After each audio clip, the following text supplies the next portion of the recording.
அனைவருக்கும் வணக்கம். இன்னைக்கு உங்களுக்கு ஒரு அறிவான கதை சொல்ல போகிறேன். ஒரு நாள் ஒரு விறகு வெட்டி காட்டில் மரம் வெட்டிக்கிட்டு இருந்தானா. அப்போ ஒரு புலி அவனை துரத்த ஆரம்பிச்சுதான்.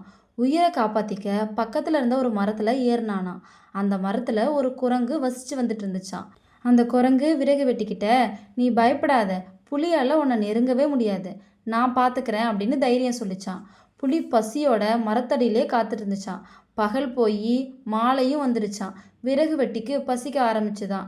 அதனால் அவன் குரங்குகிட்ட உதவி கேட்டானான். உடனே குரங்கும் பழங்கள்லாம் பறிச்சுட்டு வந்து கொடுத்துச்சான். இதெல்லாம் பார்த்துட்டு இருந்த புலிக்கு ரொம்ப கோவம் வந்துச்சான். அதனால் குரங்குகிட்ட சொல்லிச்சான், நீயும் என்னை போல ஒரு விலங்கு தான், மனிதர்களை நம்பாத, அவனை கீழே தள்ளு, என்னால் பசி தாங்க முடியலை அப்படின்னு சொல்லிச்சான். அதுக்கு குரங்கு, உயிருக்கு போராடுறவங்க யாராக இருந்தாலும் எனக்கு நண்பர்கள் தான், நம்பி வந்தவங்களுக்கு துரோகம் செய்ய மாட்டேன் அப்படின்னு சொல்லிச்சான். கொஞ்ச நேரத்துக்கு அப்புறம் மரக்கலையை பிடிச்சிக்கிட்டு குரங்கு தூங்க ஆரம்பிச்சுதான்.